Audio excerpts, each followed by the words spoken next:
pretty hideous sights. I mean, I'm not unused to it, but it was awful. Righto guys, welcome back to Digger Gaming. My name's Ben. Today we're going to be looking at the Falkland Island campaign. What happened, why it happened, what they did to recapture the island. And yeah, it's a bit of a story that not many people, when they see from the UK, know about, I think. I know a little bit about it, but not a great deal. So let's check it out together and see what we think. I know that the Royal Marines, the Paras, and everyone that went there did an awesome job. So yeah, if you like the content, please like and subscribe if you haven't already. But without any further ado, let's check out this Forces TV Falklands Island campaign.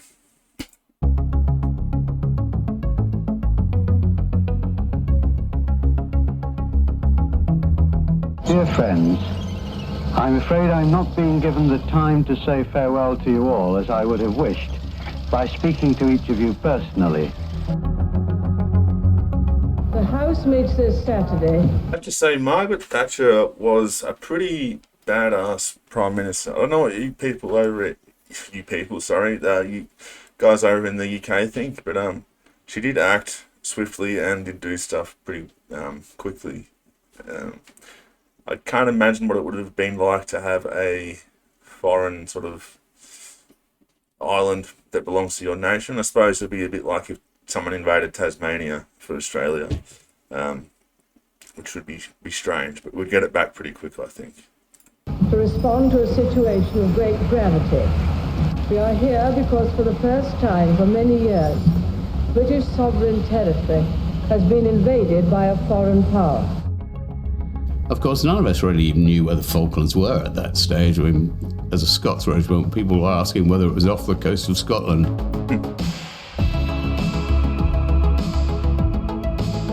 We were not properly organised for an assault.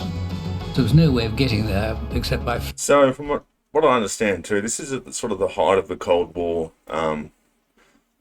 Battalions and troop organisation were sort of more in line with pentomic, I think that's the word, organisation, so nuclear forces, and plus the island itself is pretty hard to recapture if you have a look at it, if someone's already there holding it as a defence.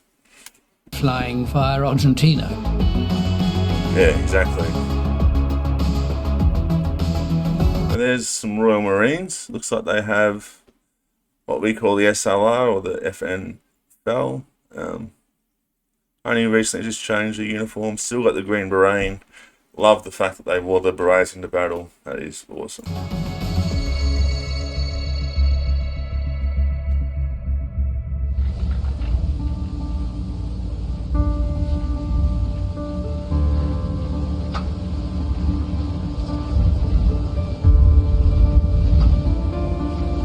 The MOD had done a study before, in November 1981, where they concluded that retaking the Falkland Islands would be impossible. So if you deem that something is impossible, you don't waste time writing a plan to work it. How are you going to do it? Exactly. And then suddenly the box marked impossible was opened and we were handed the task. I think it was probably the most extraordinary challenge imaginable, because you were looking on the map and think, it's 8,000 miles away. And there were no roads, and there was no food available, so everything we had... I'll stop pausing it every 5 minutes, but you can see a huge part of your warfighting capability is your logistics capability. We saw what happened with Russia on their first push into Ukraine, and now they're sort of stagnated. So you want to make sure that you have a sound tactical plan, but also a sound logistical plan. It's a little bit over my head, my little average digger brain, but you can see how it all fits in. 8,000 miles away, it's gonna, you got to get troops there, and you have to get, keep resupplying those troops as well. Had to take ourselves. You might get, if you have a sheep, but there's no vegetables other than what people grew entirely for themselves. Everything had to be taken. We're just loading everything, as it became available, as the ships became available. We didn't know really what the upshot would be. Was it going to be an opposed amphibious landing. So, okay, a ship gets sent to Bristol. Where's the nearest depot? Whatever, near depot. So load the stuff from that depot into that ship, even if it's not the ship you wanted to put it in. So you end up with horrific mixed loads of fuel in jerry cans and ammunition all in one ship. You know, horrific fire risk and so on. We were flown to Gibraltar at the time. As we got there, we were told that we were going to requisition the Canberra to bring it back to England, Southampton, for the troops to board and it to be used as a troop ship. Now, the Canberra was on the final stages of the world cruise, and on their cruise board, I don't know if the Canberra is an Australian ship or not. If anyone knows, let me know. I don't know of any Australian involvement in the Falklands campaign, but I don't think it looks like a cruise ship to me. But yeah, interesting. Show that the ship was going to stop in the middle of the Mediterranean and allow all these gentlemen to climb up the side of the ship on the netting and go to the captain's office. And we sailed back to Southampton. And there were the troops waiting to get on board. I was with a friend of mine called John Carey. We sort of looked at each other. He looked at me, and I thought, well, this is it, John. We either travel for a week down there on this super cruise liner and then back and talk about it, but not realising that the destiny was we'd be there within 3 weeks fighting a war from this ship that we was on.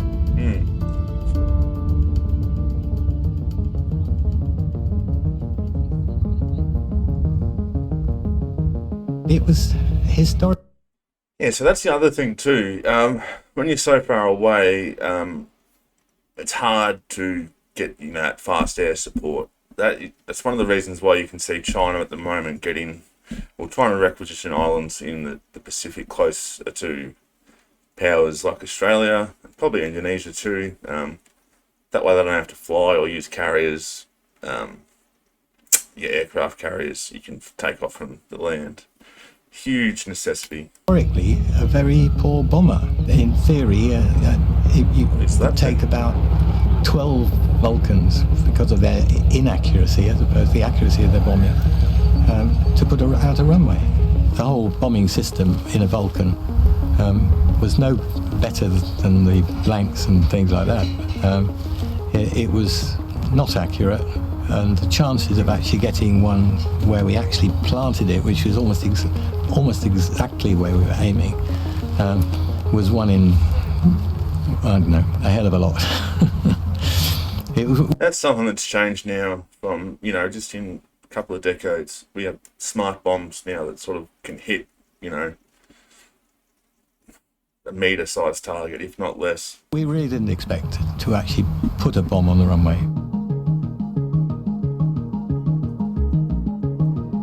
Oh, they got it.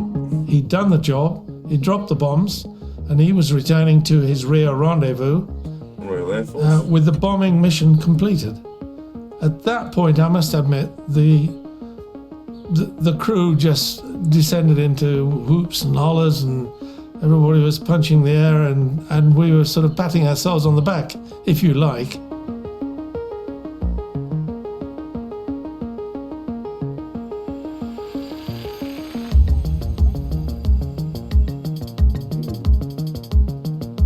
Well, the whole ship was having their evening meal, 6:30, 7 o'clock. And over the tannoy, the main tannoy, it came that,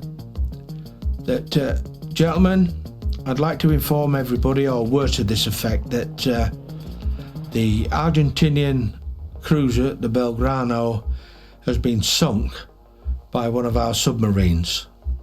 Oh, cheering, shouting, everything was happening. And then within minutes, all the guys suddenly realised what had happened. This is it. It's a real war. A few days after that, I was just going to say that would be a moment of realisation that, okay, this is really happening now. We've just killed a lot of Argentinians. We're going to war. Not only just Argentinians, but a whole cruiser. A lot of money and a lot of manpower gone. They paid us back, didn't they? They attacked the the Sheffield. And I do remember being up on the bridge. We couldn't believe it at first that Sheffield That's had been hit HMS by Coventry. the Exocet. And I remember up on the bridge wing that evening seeing Sheffield in the distant horizon, smoking and leaning, but she was still afloat. And then, of course, abandoned ship order was given. And but they lost many. I mean, many died, 20 or so. There was a lot of drooping chins and a lot of scared people on board the Lancelot. And I had to, I guess, in some instances, take the lead and say, this is what we're here for, guys. It is now. That's the realisation that, this is real, and that's where the leaders really step up and say, this is what we're doing. We need to get on with the job. That sucks, and it really does suck, but unfortunately your job is to fight wars, and you've got to be able to move on from that stuff. A shooting match, and we're on our way. And it took on a different atmosphere, I think.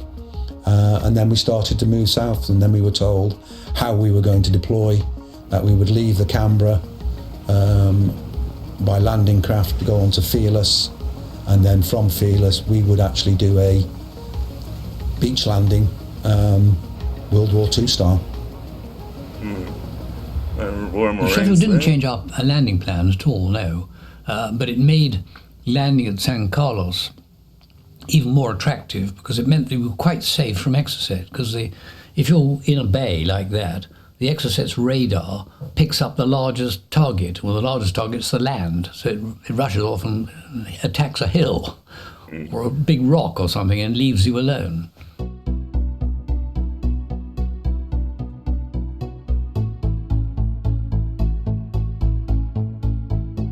What we'd planned to do was to send an escort in to just double check there was nobody there, and we would then come in and lie off, lower the two LPDs, Imperious and Intrepid, get out the landing craft, get her up out of the water again so she's manoeuvrable, the ship, and then we would send those landing craft off to Canberra and other ships if they weren't already loaded, and so on. So amphibious landings are notoriously hard, especially in a wartime situation.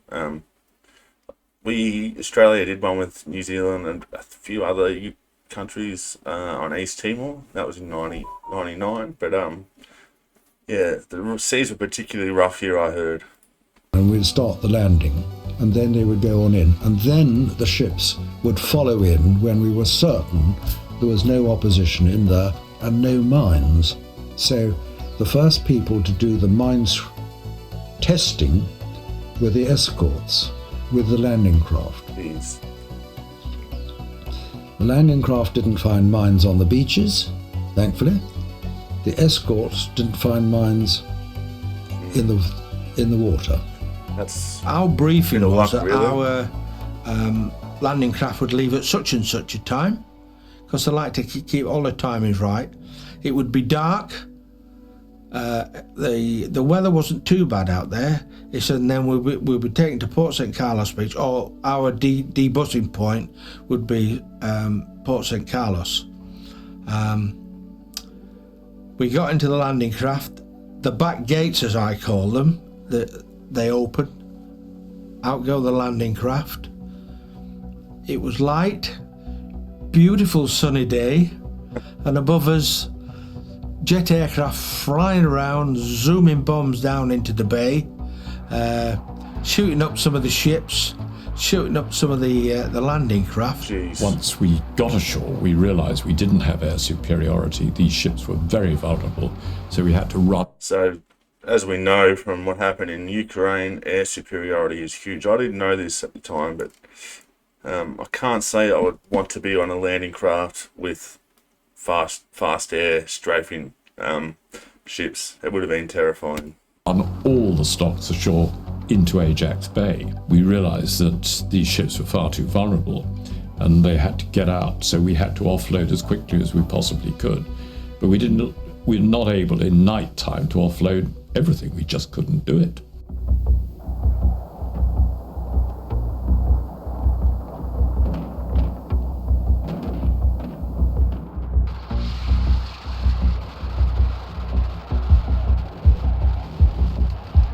didn't know this at all.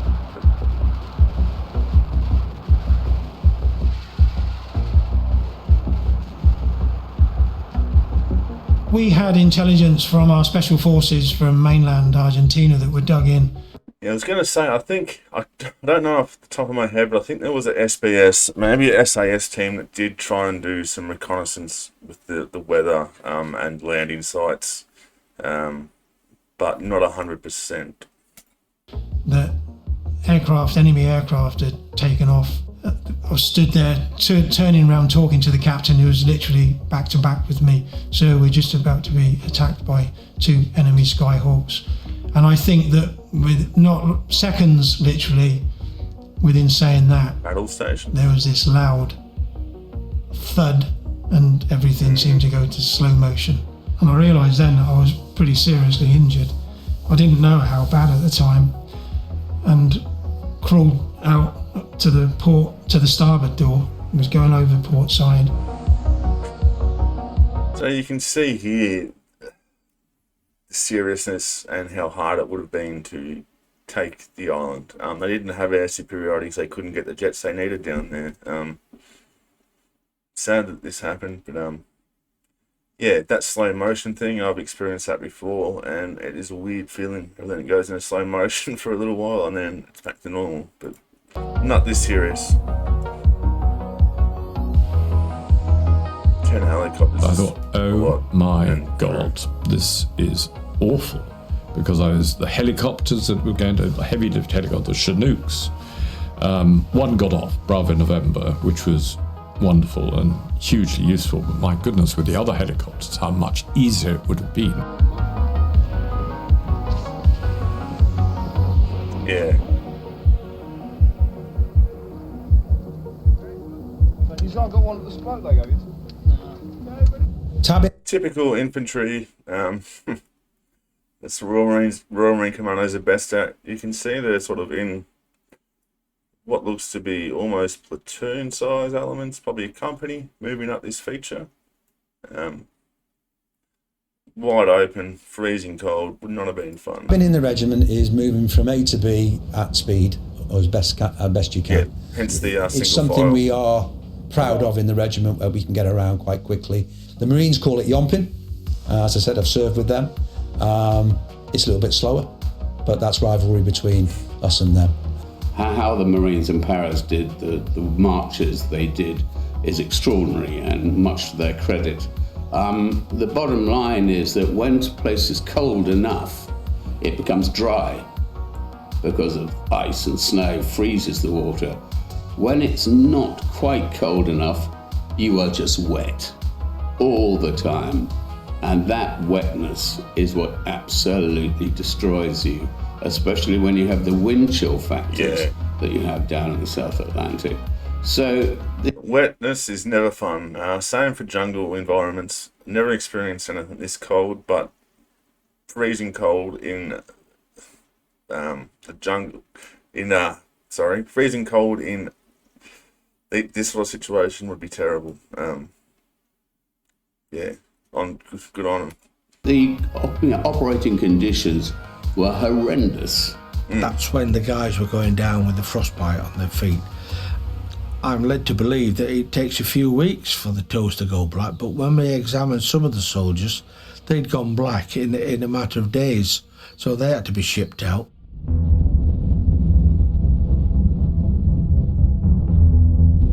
Yeah, this is what I was talking about, I think. I was then summoned to the SATCOM, which had just been established in Ajax Bay by Admiral Fieldhouse, and said, what's the problem? So I said, well, we're trying to get onto Mount Kent. We're trying to get our chaps forward onto Mount Kent. And eventually he said, everyone's getting very impatient, go and take Goose Green. I said, you mean capture it?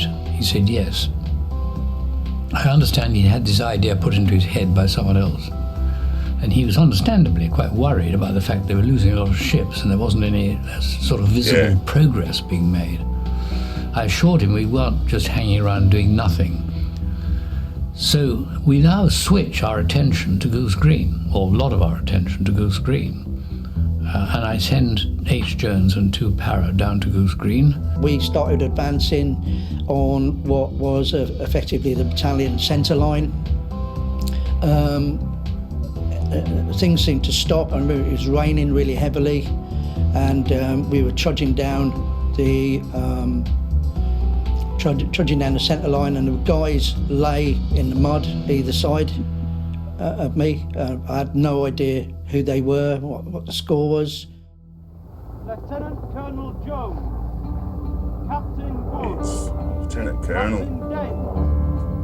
Lieutenant I was just listening to all the radio traffic.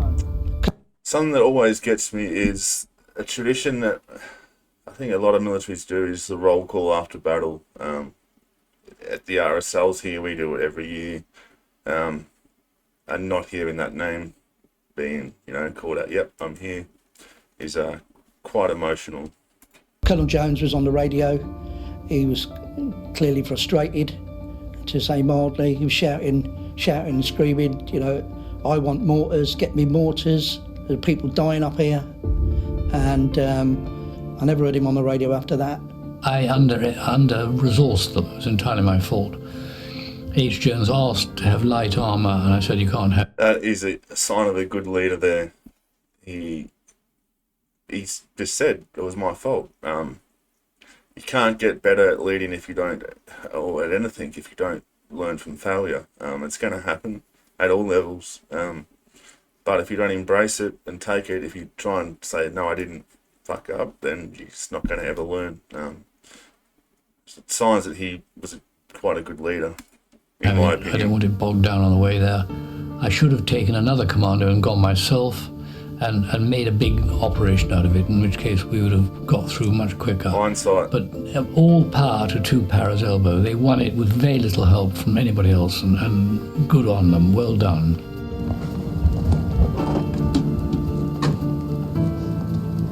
You got to remember too, 2 Para, 3 Para, or the Paras in general, and Royal Marines are very well trained soldiers. And when Goose Green was over, we were then able to give our full attention to getting on to Mount Kent. And so we, with the surviving Chinook plus other helicopters, I flew one commando and a battery of guns up there over a period of 2 nights. And a good thing we'd sent D Squadron up there, because as the leading elements of 4-2 Commando started arriving, D Squadron were engaged in a firefight with Argentine Special Forces, who at last had moved up onto Mount Kent, and had they been up there on their own and uninterrupted by D Squadron, it would have been a massacre. Bloody oath.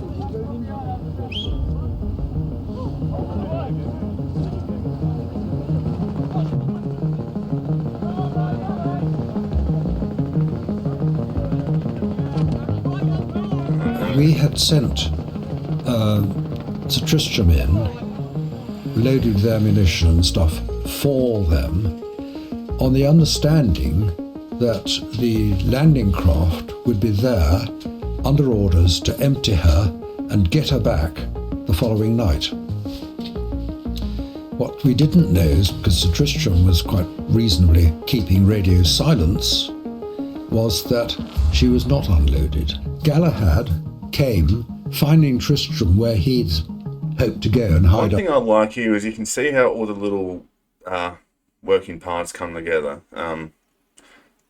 And they're not pogues, the signalers, the supply people, the helicopters, the mortars, the artillery, all works together.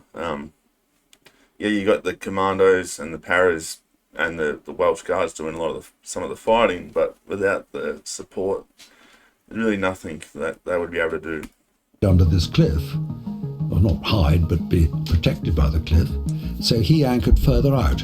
They jumped in a landing craft which was already half laden with ammunition, ready to go, on its way ashore.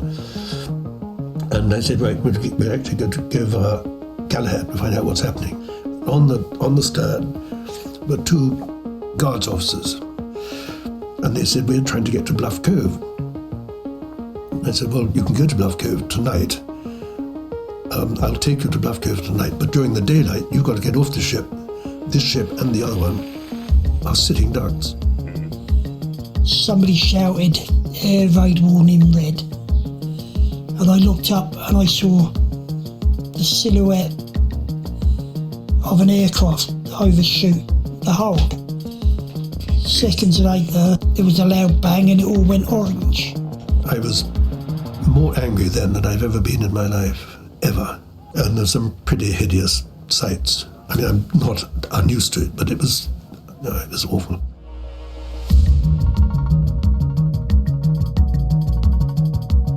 To be completely honest, and I'm probably a bit ignorant here, I didn't realise how many British soldiers were killed and wounded, and Argentinian forces as well. It's quite a lot. Quite significant for the UK.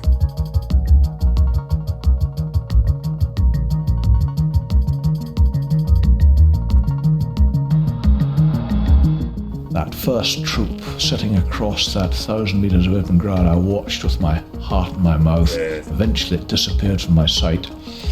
I was waiting to give the order to fire the anti-tank weapons above their heads. So you can imagine if there was Argentinian forces up here, very easy to defend against from any angle, really. That's why he's saying he sort of sat there just waiting, wondering what was going to happen. See what happened. I soon got the message that they were there, in the bottom of the feature. My Marines were not going to lose a battle, a gutter fight in the rocks, halfway up a mountain, in the dark, in a snowstorm. This is what we do. Fuck yeah. When L Company crossed the start line, the Argies were really alert and up for it, and they had, I think it was half a dozen casualties in the very first few minutes. Once it got settled down, it was just a question of pursuing the aim. I said, I believe that these conscripted, fairly simple Argentine soldiers will surrender if you let them. So let them.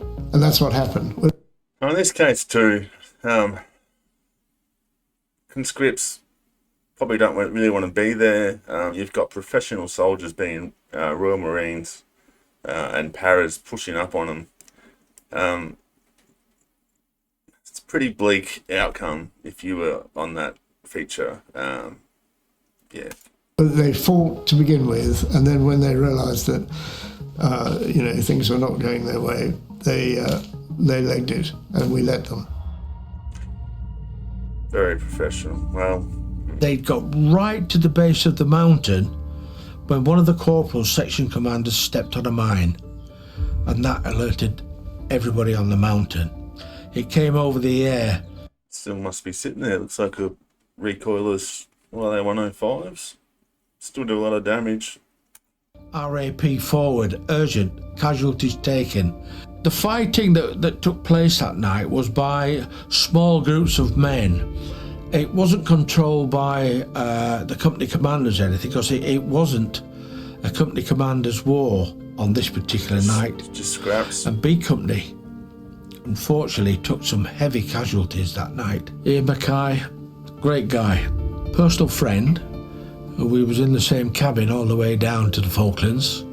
To save the lives of 2 or 3 of his companions, one was Ian Bailey, 2 of the soldiers I think had been killed, and Ian Bailey had been shot 3 times.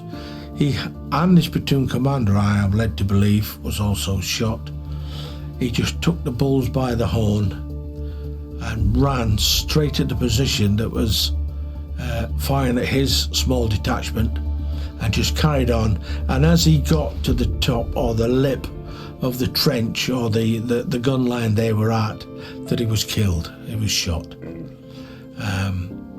And he saved a very precarious situation. Yeah, by doing that, sort of, took on the fire of the enemy, redirected the fire. If they had been, professional forces, they might not have, put so much effort into killing him, but fortunately they did. The fire was deflected, I guess.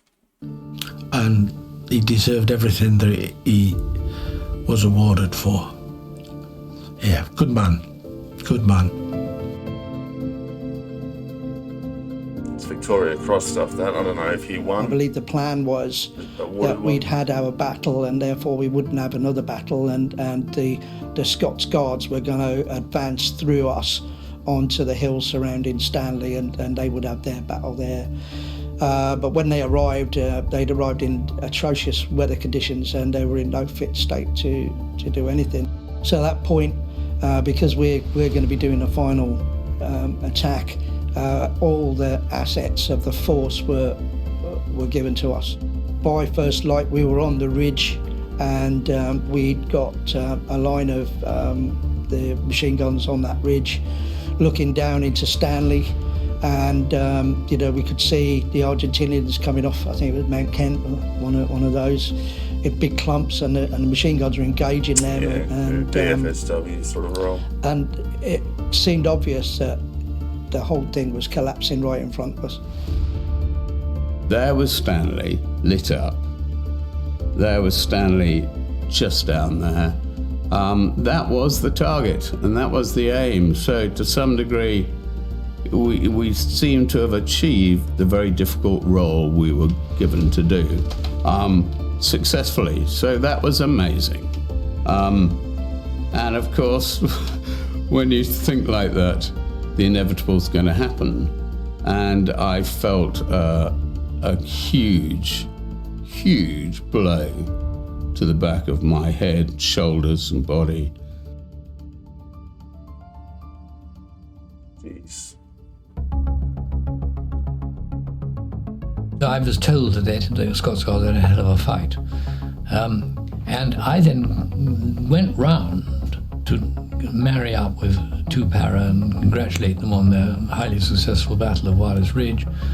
And I was standing looking at what I thought was going to be our objectives for the next night through my binoculars, when I heard the voice of a sergeant major saying, "Get off the effing skyline, you effers, the effing war isn't over yet." Yeah. And I realised he was shouting at me, quite rightly, because I was standing about on his skyline, thereby inviting shellfire. You do not want to silhouette yourself. So I flung myself down, started looking through my binoculars again, and then a pair of boots came up alongside me, and it was David Chandler, the CO of 2 Para, who said, "I think it may be over."